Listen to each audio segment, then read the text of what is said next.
we'll be ready for the second Trump. Good morning. This is Dennis Donahue, the Director of Western Growers Center for Innovation and Technology in Salinas, California, and we have a special edition today. We're really pleased to acknowledge and salute some of the veterans who are associated with the center and some of the companies in the center. And we wanted to, at Western Growers and the Innovation and Technology Center, salute our veterans and also have an opportunity to discuss with three of our veterans, the opportunities that hiring a veteran and a military background really may bring to bear to our industry in the coming years as we think about kind of a new kind of worker. So I've got a great panel. I'll just mention their names, and Amy Tomlinson, who's with Concentric Power, Dr. John Skardon, who Tailwater Systems, and then Nathan Dorn, Food Origins, and we're going to hear from them in just a moment. But I wanted to get started with Brian Curtis, who's the CEO of Concentric Power, and welcome, Brian. And Brian asked, we were just chatting before we went on the air of your thoughts on veterans and the opportunity it's presented with your company, and then as you and I were talking, over the years, we've just consistently had a conversation about it's the right thing to do wherever possible to hire a veteran. It makes sense, but it does turn out it's a pretty smart thing to do as well. And you've always been pretty eloquent on that topic. So before we hear from our veterans, let me turn it over to you and say welcome and your thoughts as we think about Veterans Day tomorrow. Sure. Yeah. No, thanks for putting this together. I think it's a great topic. And yeah, we've had great success with veterans here at Concentric. Real quick background on myself and the company. I'm not a veteran myself, but it's been pretty ingrained in the family. My dad's a veteran, and so was his dad and his dad. I sort of broke the chain, but I do try to keep it going through the company. We've had success hiring from Navy, Army, Marines, Air Force, really all the branches. We haven't hired anyone from the Space Force yet, but or the Coast Guard, I guess. Yeah, it's been an important part of what we're doing at Concentric. And I would add to, in addition to kind of being the right thing and the smart thing to do, there's kind of an enlightened self-interest aspect to it as a company. It's been a great talent pool for us. Our company, Concentric, what we do is we build, own, operate, and maintain power systems, mostly for the ag industry. And that includes systems at coolers and processing plants, but also ranch scale microgrids, for example, and doing that sort of thing. So we touch on lots of different aspects of the ag industry. And within that, where we've had success is everything from technicians to project management and project development. And that cuts across people with enlisted experience or officers, and it's been a good fit for what we're doing. As a company, we've got a foot in Silicon Valley and a foot in Salinas Valley. We've got an office in both regions, and one of the questions I get pretty often is, how are you finding good talent in the Salinas Valley compared to a much larger talent pool up in the Silicon Valley? And one of the answers is we've had great luck with veterans, especially here on the Central Coast. There's a good population to pull from with great experience. And I'll probably chime in as we go here, but some of the areas that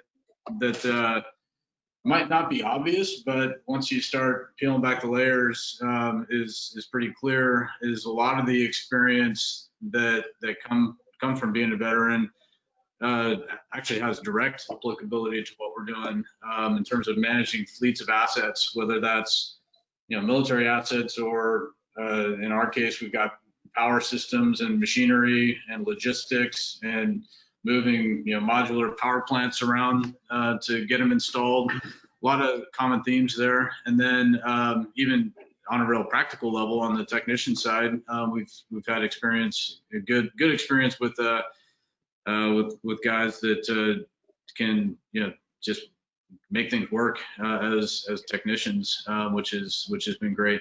So yeah, we've been real lucky, and I would say it's strategically part of our hiring plan going forward as we're growing. We've doubled in size this year, and are continuing to grow.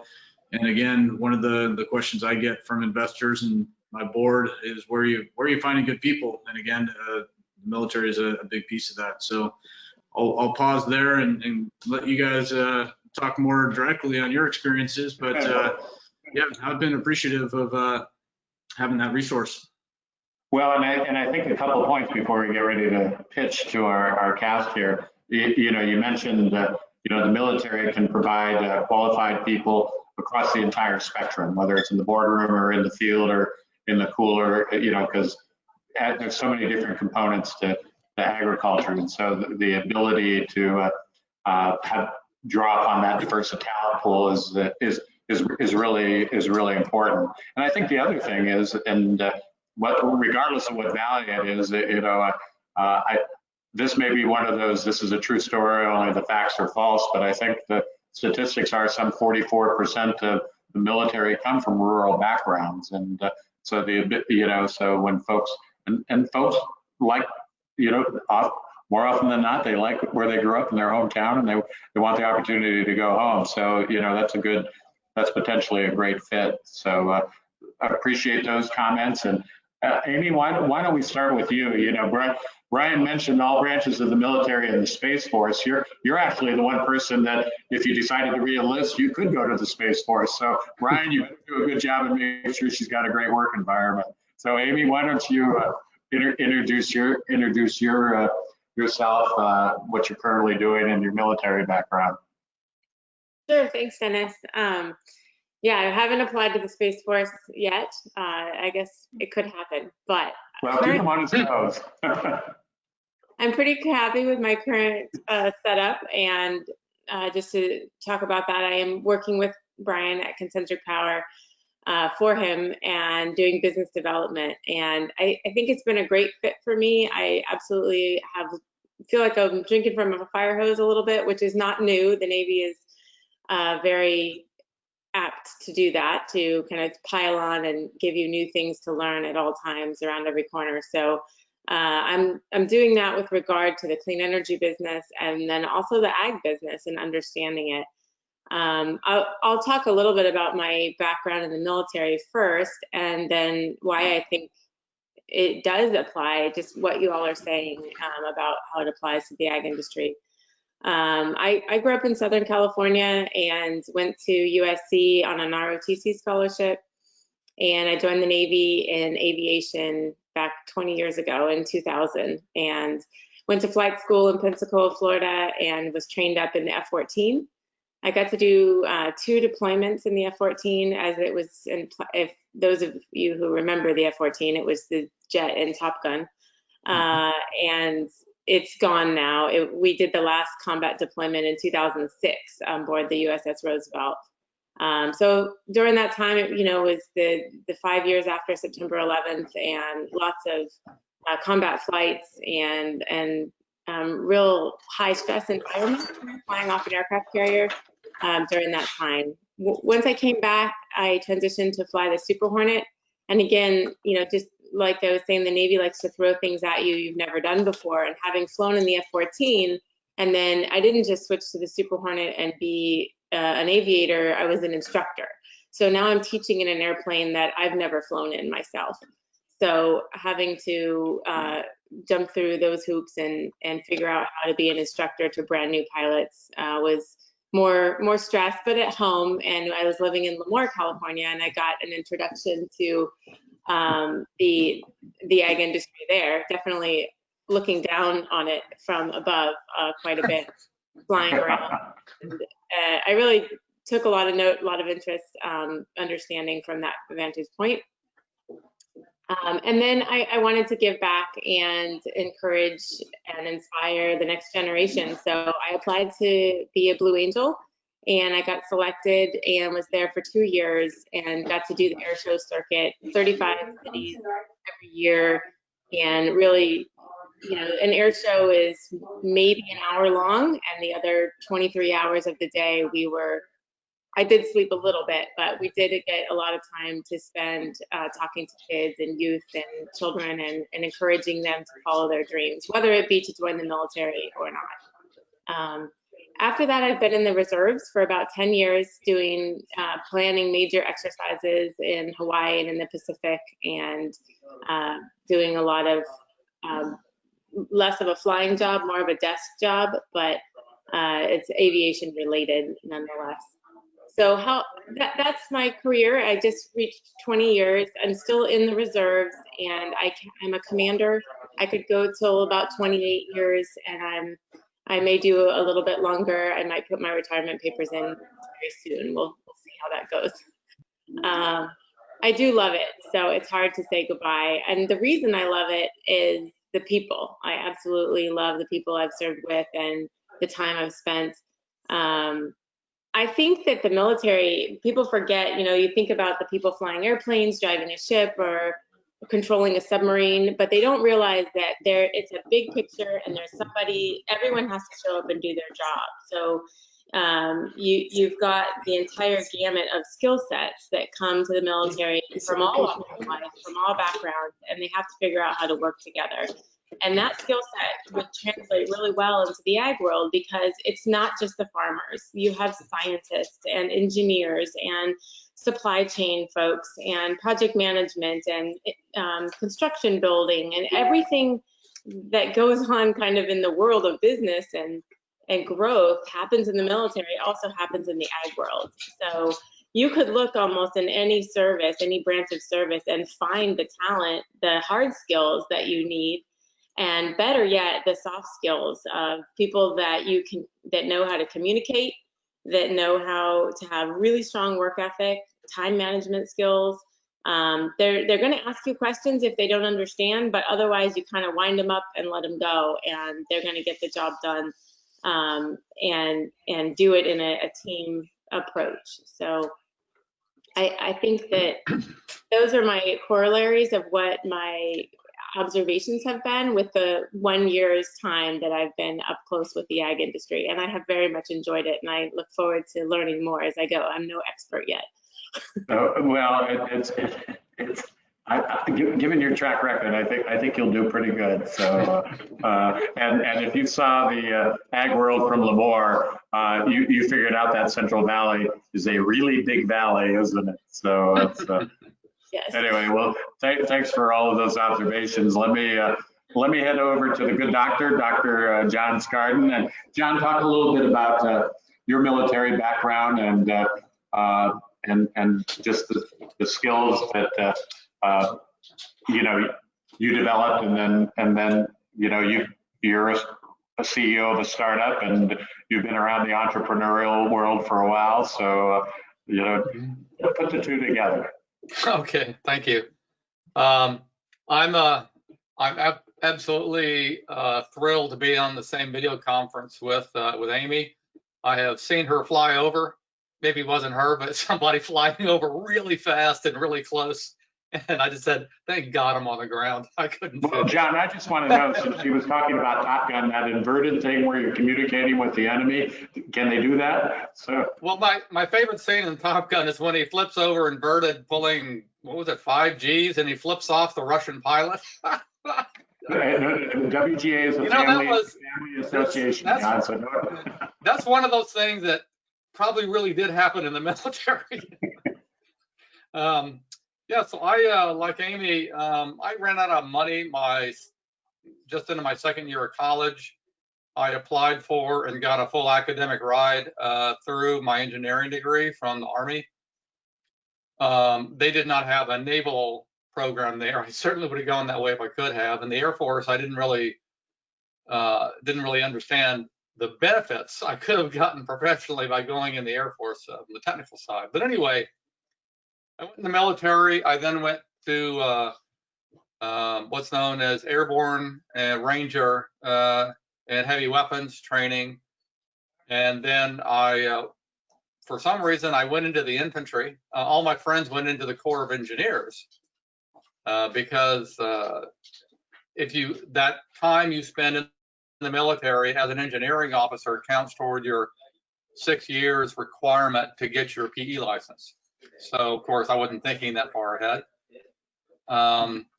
So I went into the military. I stayed 4 years, mainly as an infantry officer, serving in the US and Germany. And then I got out and I did 1 year in the 12th Special Forces Group, which used to be located up in Novato. And 1 year with those guys was enough to get me to say, I think 1 year of reserves is plenty. But one of the things that as an infantry officer, we are always on the ground. We're often operating as small units, maybe as part of a larger unit. Everybody carries the same equipment. Everybody looks the same uniform. And so one of the most powerful lessons, at least from my limited experience, is setting the example. As an officer or a non-commissioned officer, you are always setting an example for the soldiers, seamen, and airmen that are placed in your care. And so that was when I first took over my first platoon. I felt this enormous sense of responsibility for these guys. And at that time, there were no women in the infantry, but now we've had women who've actually completed Ranger School and done so with exemplary marks. So whoever says women can't fight probably never met Amy. So, but when I got out, well, I learned something really interesting. A lot of us who just did their 4 years and got out. When we got out of the military in 1980, there was a huge job market, and every single company in Silicon Valley was trying to find ex-military officers. Every single one of them. So we were all getting job offers from multiple companies.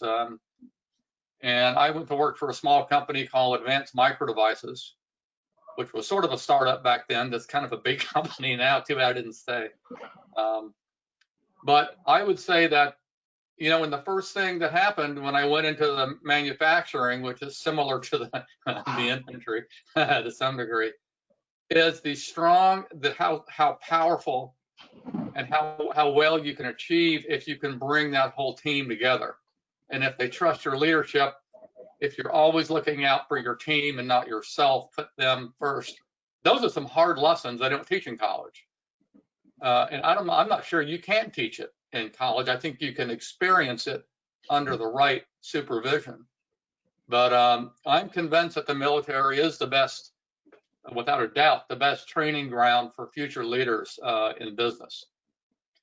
Now, I think for all the people who are considering going back into the private sector, I'll just share something from quite a few years ago, and that is that the number one person that we tried to hire when I was at AMD and then at Motorola and other places were Air Force and Navy technicians. They were the most superbly trained people I have ever worked with in my life. They were absolutely amazing. And so I can't tell you how many ex-Navy, former Navy, and Air Force folks I met that were pulling down six-figure salaries because they had this incredible training that only you can get in the military. So for anybody who thinks the military is a waste of time, I would beg to differ. And now my experience is dated. It's not relevant perhaps to some of the other panelists, but I'll be the first to say that if I had 3 candidates to choose from, my eyes would immediately go to the ex-military person first, because I understand the training, I understand the self-discipline, and the absolute, focus on mission, which is the most important thing.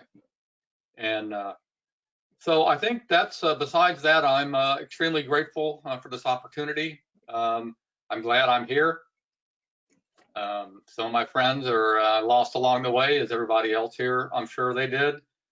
But I would strongly urge those who consider the military to, unless you really like duking it out in the mud and the night uphill and the rain, if you don't like that kind of stuff, then stay out of the infantry.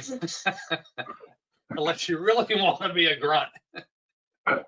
Well, noted for the record. I do think, if I recall Mr. Dorn's background, you may have been the perfect segue to pitch to our next panelist and friend, Nathan Dorn, who did take your advice without knowing you. He did not join the Army. He's a Navy guy too. So Nathan, talk a little bit, because I think John just gave you a heck of endorsement without you even saying a word.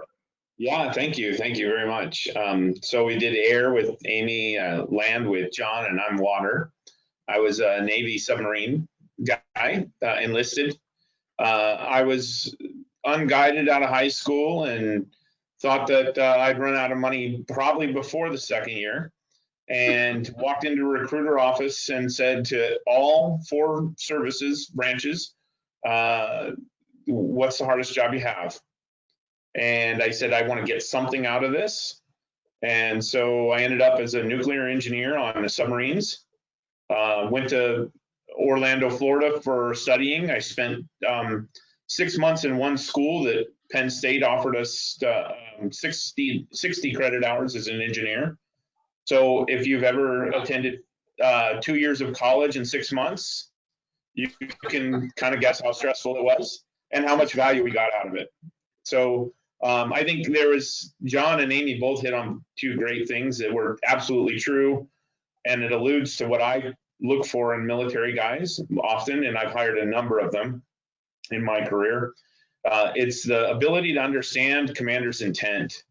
And we use that all the time as, what's the big picture and what are you trying to get done? Everyone knows that once you set out to do something, it just doesn't automatically happen. You kind of have to look over your shoulder and say, what's the situation and how do I adapt to it? How do I get done what the boss intended? Brian has a goal in the end, and it's to provide power to this customer and provide a service. How do you fit those needs and deliver that goal? And military guys have, and as I think Amy brought up, we've all, men and women, have all worked in teams and done everything from the beginning to end. One of my most memorable jobs in the military was peeling potatoes in my KP duty on the submarine. And it wasn't because, I'm a nuclear engineer and all that, but everyone still has to eat.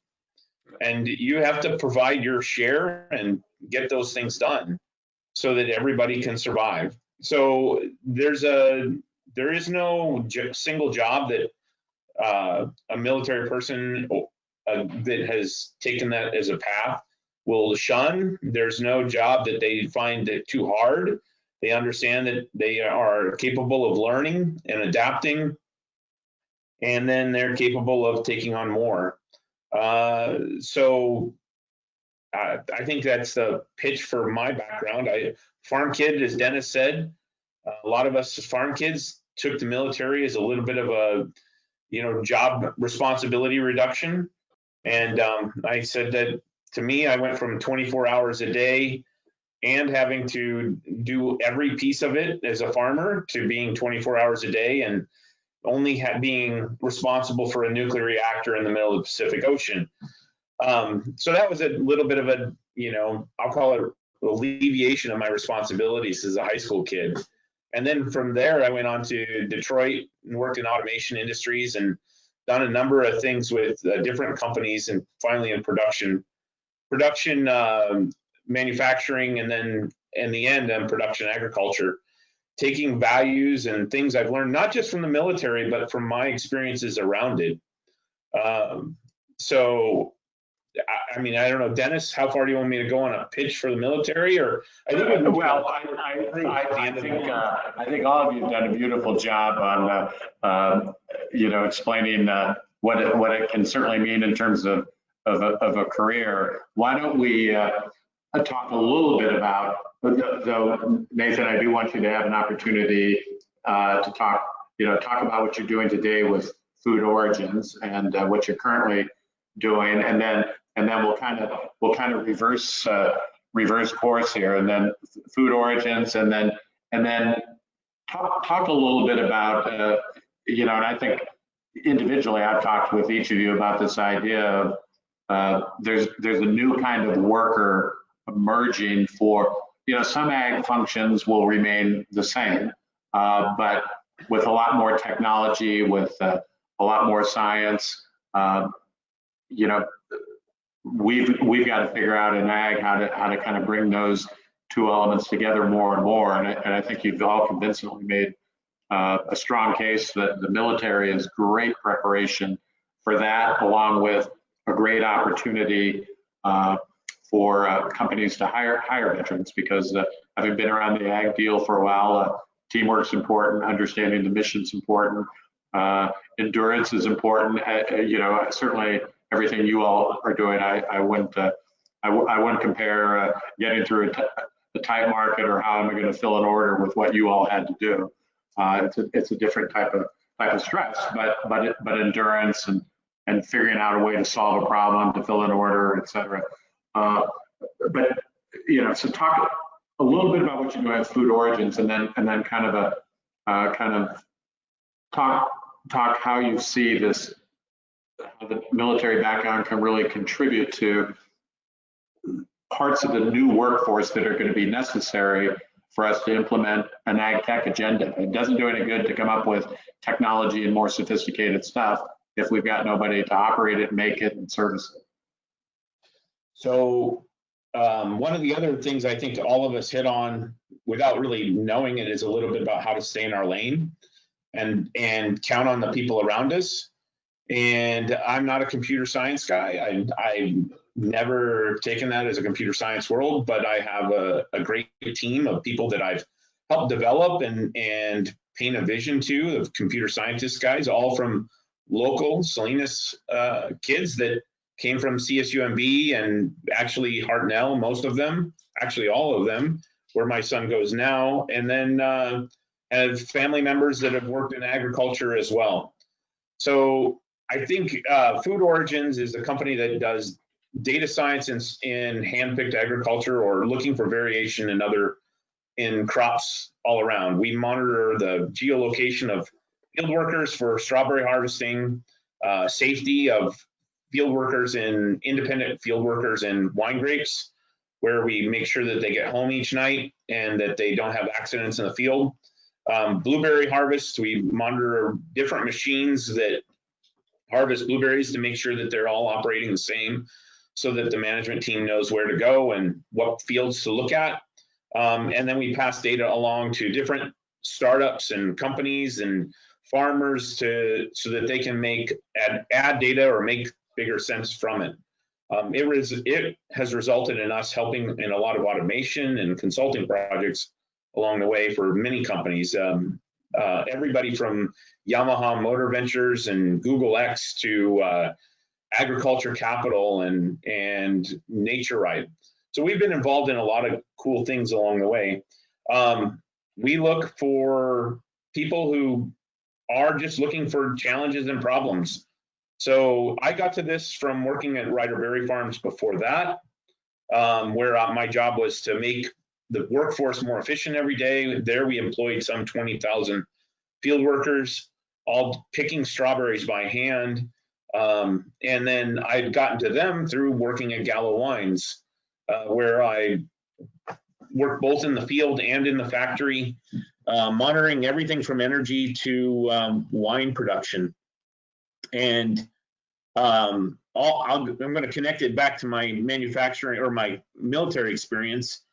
The week before I got out of the military, I was driving across the country from Boston to Detroit. I'm somewhere out on Interstate 90 with my family, my 1-year-old son in the back and my wife in the passenger seat.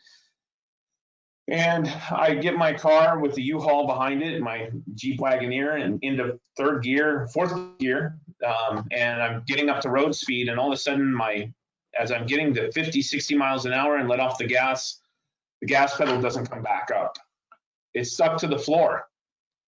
And I said to my wife kind of calmly, gas pedal stuck to the floor. She goes, "What does that mean?" And I said, I don't know how to slow down. So she promptly jumped in the back seat with my son, put pillows around him, and I thought for a second, I'm on my own.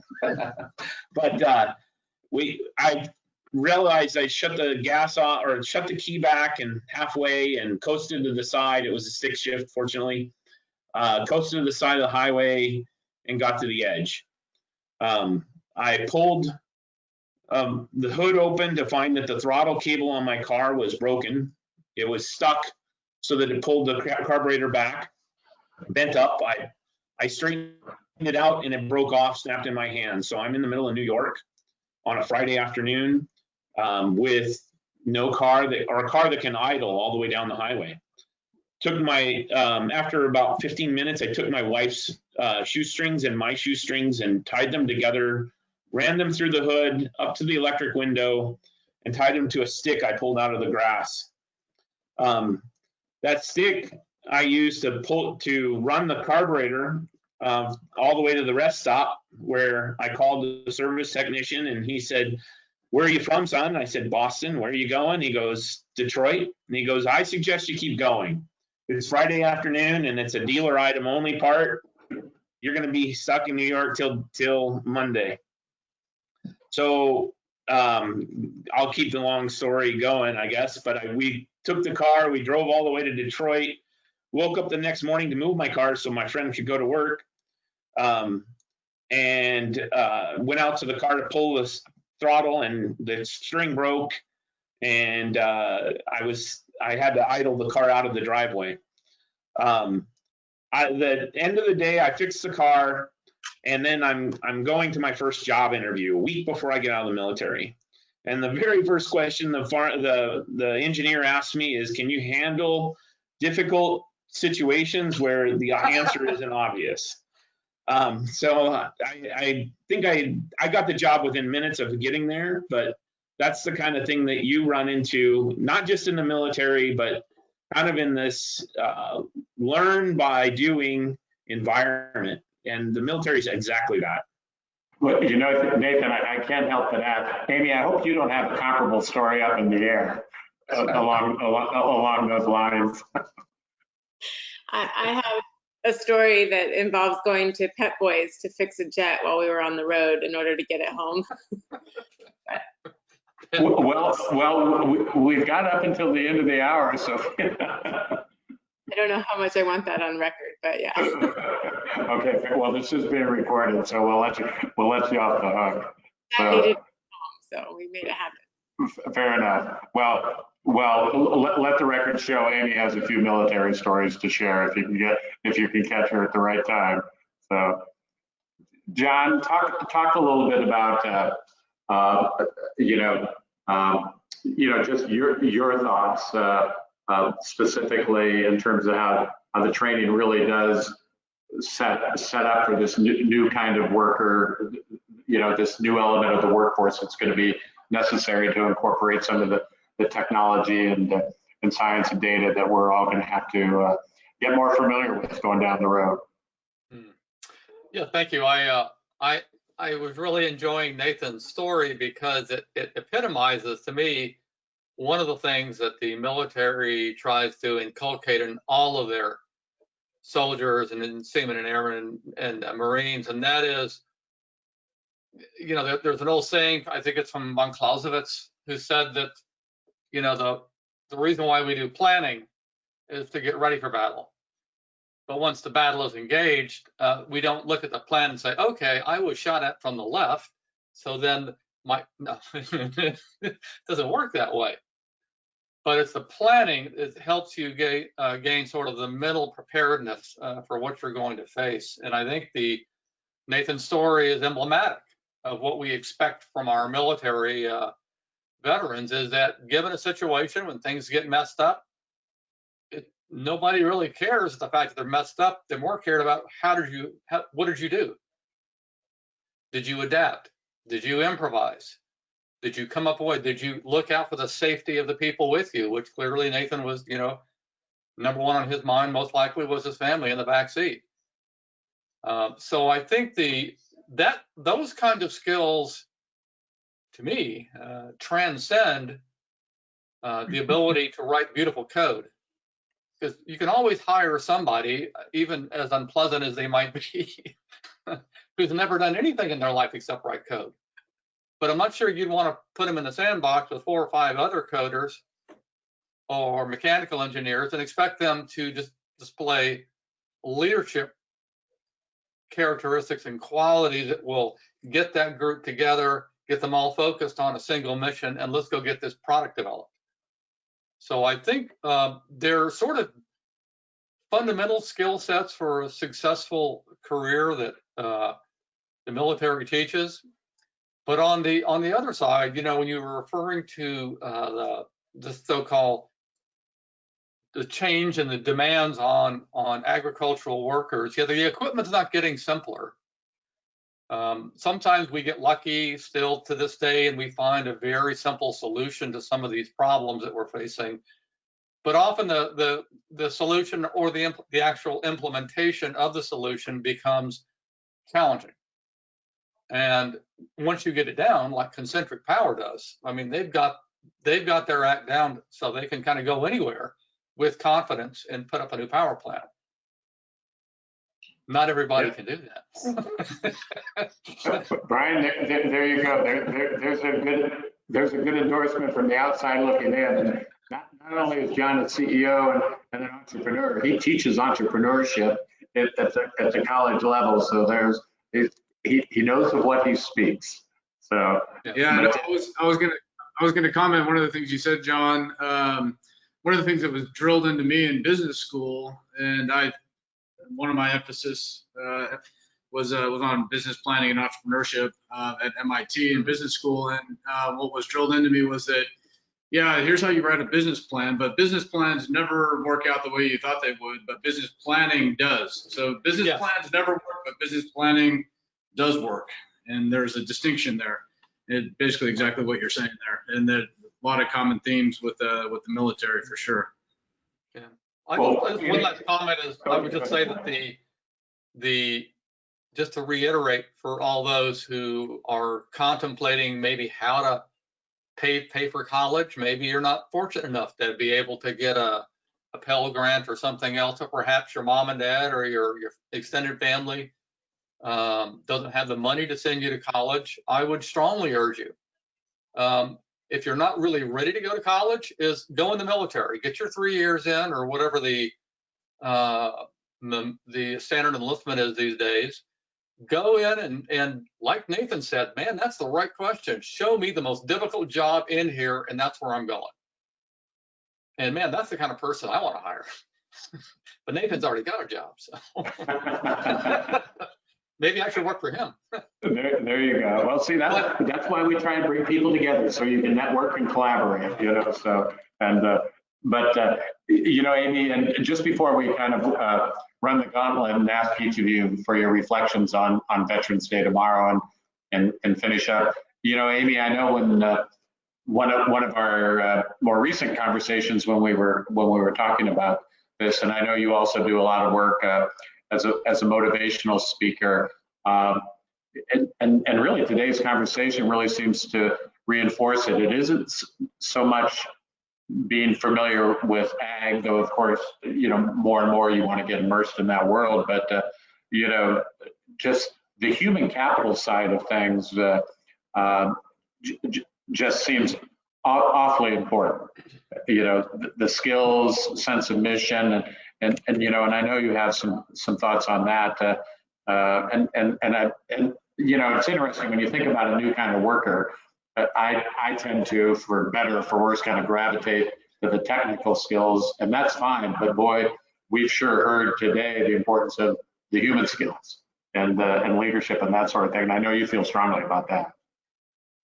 Yeah, I absolutely do. I think that, you know, all the stories today are absolutely great examples of the kind of people that you want to have within your organization, and really treating your people where you can, you know, I think Nathan said, you know, being able to stay in their lane, but hire the right people, train them up, let them do the work that is needed to be done, and then lead them.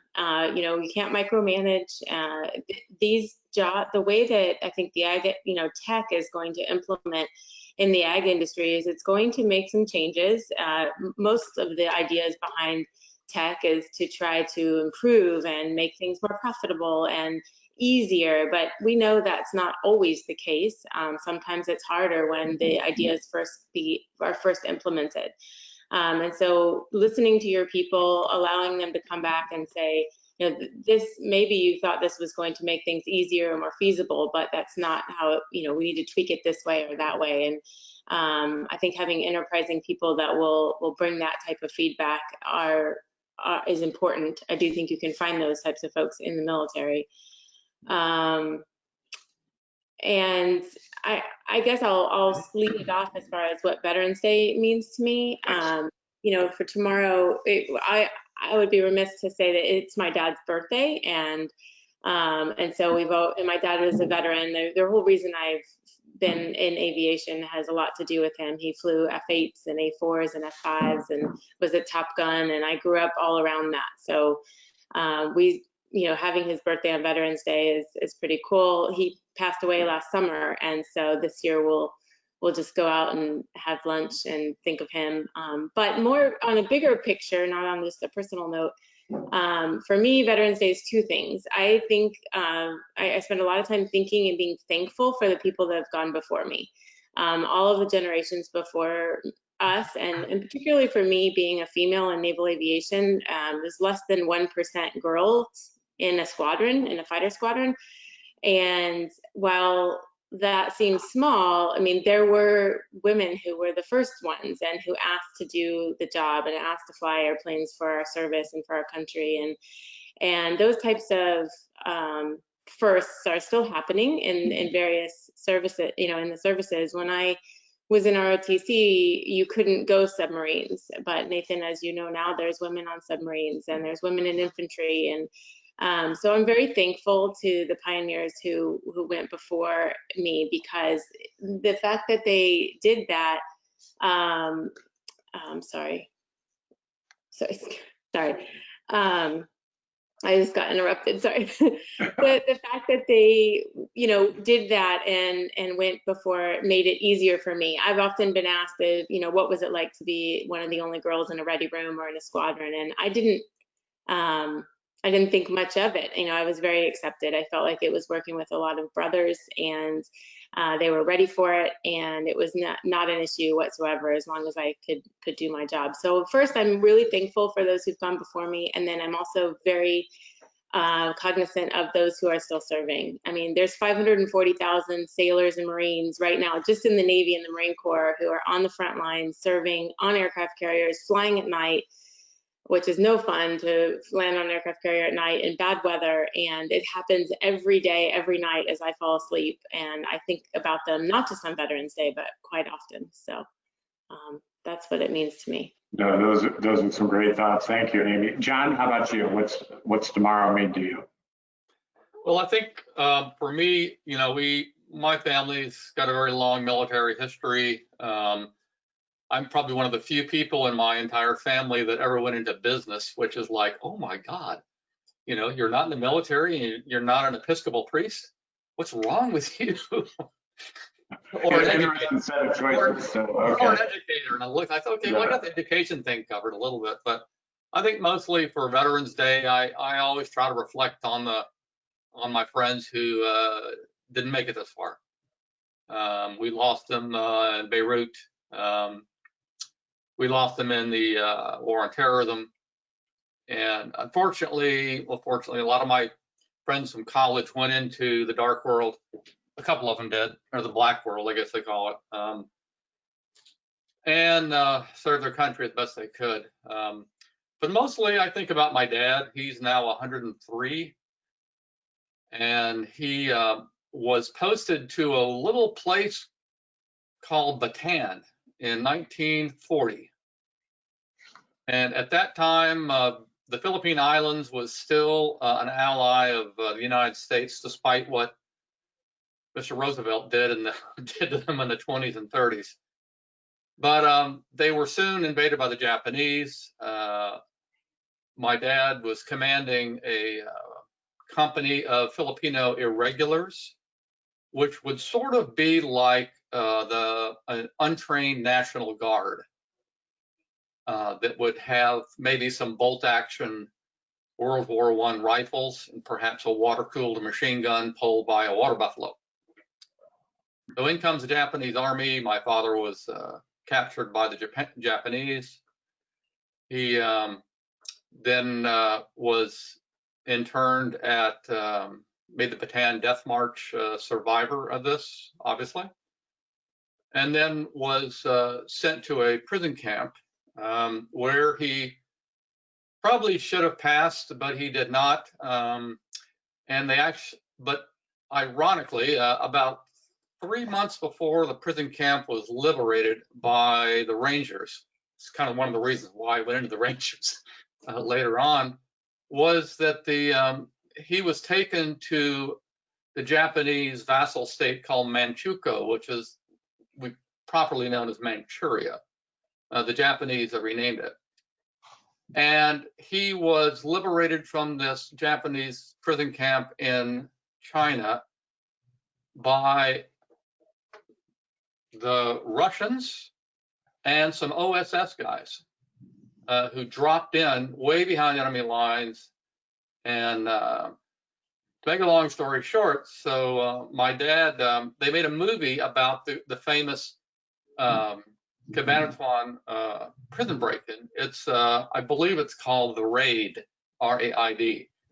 And if you haven't watched this movie, my dad said that's pretty accurate, especially the guy who's completely deaf, who's watering plants while all this huge firefight's going on. He can't hear a thing. And then he comes back into his hut. All the Japanese soldiers are dead, and everybody's gone. And he's holding his flower pot like, dude, what? You know? But anyway, my dad says the raid is pretty accurate.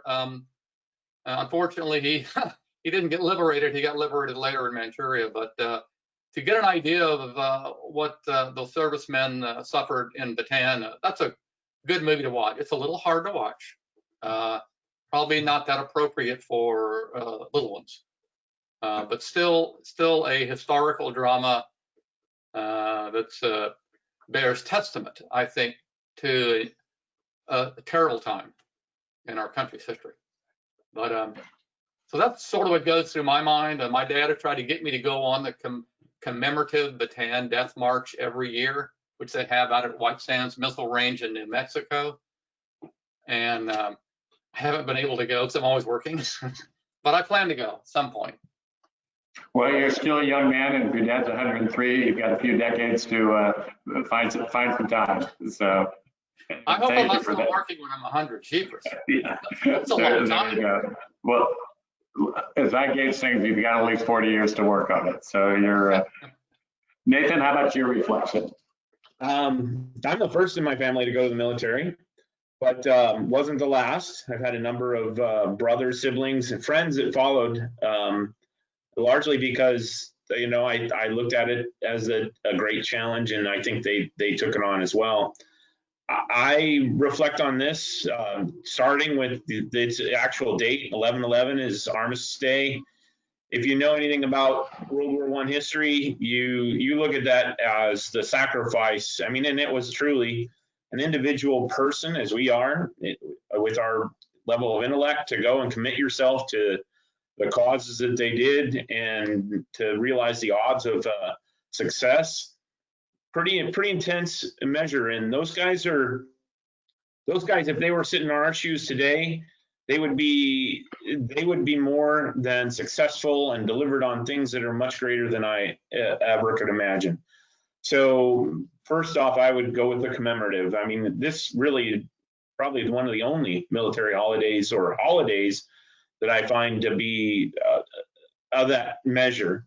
So, you know, I'll go with reverence as my first and final measure of today.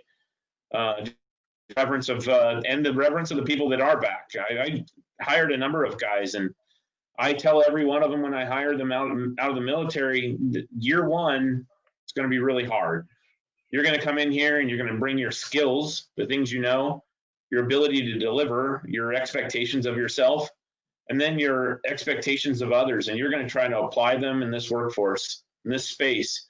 And the first time that you yell at somebody because the broom is put at the wrong angle in the wrong corner or something, I want you to recognize that you are changing and you are a person that's dealing with a new conflict. And some of this is still life and death, but some of it isn't. And you're going to go on to adapt and learn, and this may or may not be the place you end up in the end. That's huge in military life. I can't say that I had PTSD because I never incurred the same conflict, but I can say that my first year I had completely unrealistic expectations of everyone around me, and I expected them to deliver at my levels. And as time has developed me, I think I've been able to learn a bunch and learn how to return to that leadership role that we talked about earlier. Be able to set goals for people to achieve and gain those acknowledgments along the way without calling it a life and death mission, even if it is just sweeping the floor. So yeah, I'm grateful for the opportunity to be here and to have done what I've gotten to do in my life. So thank you for doing this, Dennis. Good. No, well, we felt it was important to do the right thing to do and worthwhile having done. So I want to let Brian, some final reflections from you. As I said earlier, I always enjoy our conversations in the hallway, so to speak, on this, and so some final thoughts from you and what tomorrow means. Sure. Yeah. No. Thanks for putting this together. Yeah. I'll keep it brief. What I think about on Veterans Day, aside from all the people and everything that everyone else has already talked about, is for what we do at Concentric, just from the business side of my life. We're at the intersection of food and energy, which are two really fundamental things for people to survive. And we're, I would say, still in the greatest country on the planet. And I don't take it for granted that the infrastructure that we have here and the security and the freedom to do what we want to do is because we've got people protecting it all the time. And so I think what we're able to do and bring it back to like entrepreneurship and being able to start a company and take risks and do everything that we're doing is only because we've got all of the basics covered, and I don't take that for granted. So I'll leave it at that. Okay, fair enough. Well, I'll close with I stand between several generations of Navy, and I did not serve, and I think of my son, and I'm always, from a parental standpoint, and each of you had parents, and John, good job. Let's keep them going. Let's get them to 110. And but you can think about it as a parent, you certainly always worry about your kids. But one of the things Amy and I have in common is, Amy also, besides being a young mom, which may have been that distraction, and finishing up an MBA, she also serves on the Pacific Grove City Council. And the one thing I know I always tried to do when I was the mayor was make sure I was as best I was able to be the type of public service servant that warranted, that honored your service. And so I always viewed that as something particularly important. That